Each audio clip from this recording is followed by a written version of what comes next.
Our celebration of Pride Month continues with our series Proud Out Loud, focusing on trailblazers in the LGBTQ+ community. And this morning, we're chatting with one of the most revolutionary queens to ever appear on RuPaul's Drag Race. We're talking, of course, about Yvie Oddly, winner of season 11 of the Emmy-winning show.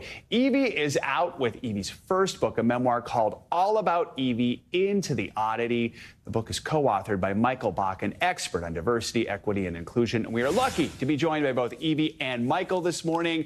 Thank you both for being here. Congratulations on the book. I have to ask you, you even say in the book, usually people write their memoirs at the end of their careers. For you, this is just the beginning. Why did you want to write this book now? I feel like the best thing any of us can do is have regular check-ins with ourselves and make sure that we're doing everything possible to, like, please the child within you and please the child within you right now, and make sure your dreams are still alive and well. And I just realized after all the reality television I'd done that I didn't really have a grasp on how I saw my own story. And so when Michael came to me saying, hey, you're interesting, I want to know more, I had to spill. So it is fair to say, Michael, you are a RuPaul Drag Race super fan. That would be putting it mildly, right? Yeah, I would be putting it mildly, yes. You've seen pretty much every episode? Every episode, every season, every franchise around the world. Why is it you approached Yvie and said, I want to do a book with you? You know, I saw Yvie come onto the show,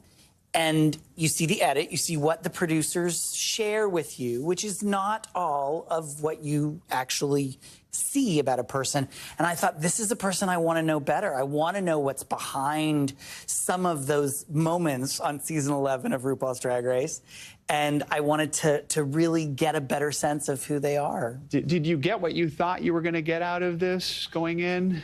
Yeah, actually, I did. It's strange because I really was just looking for some closure on a chapter of my life. I was looking for a way to see that my story is bigger than any one specific instance or shortcoming or hardship. And, you know, it's a process, and I'm going to have to remind myself every day. But I feel like we found it multiple times and time over, and I'm excited to share the last bit of old me with everybody. I think your book makes it clear the whole process is an evolution. What is it you hope people can learn about sexual orientation and gender identity, but really what do you hope society right now can take away?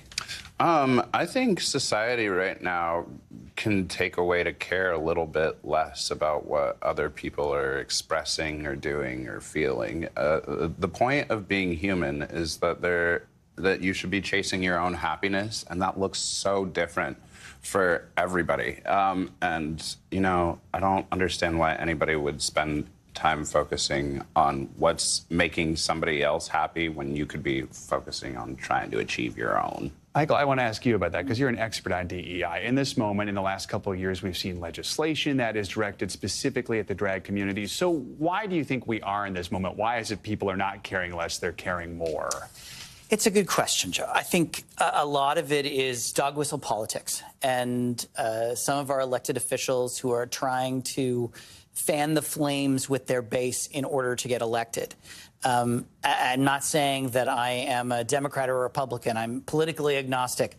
But I will say that there are members on both sides of the political spectrum that are driving that behavior. And it's having an effect. There was a study that came out this year that found that 76% of Americans were supportive of LGBTQ+ rights. However, that's down 4% from the previous year. So that behavior is having an impact on how society perceives our community.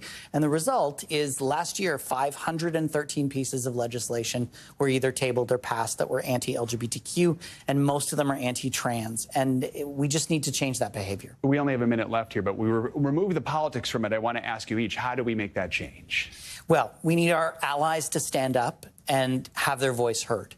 Call your legislators. Make it clear that this legislation is not acceptable.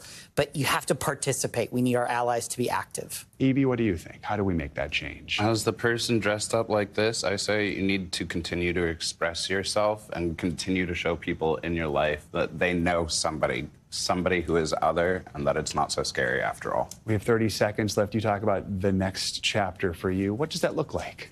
You know, it just looks like continuing to make art, continuing to try and give a little bit of the experience that was given to me back and forward to other people who need it, make people happy, do a little dance. You know you've inspired so many people with just being your authentic self, and we appreciate you taking the time, sharing your story. Michael, thank you for coming and sharing your expertise as well. The book is called All About Yvie, Into the Oddity. It hits bookshelves tomorrow. Thanks for watching. Stay updated about breaking news and top stories on the NBC News app or follow us on social media.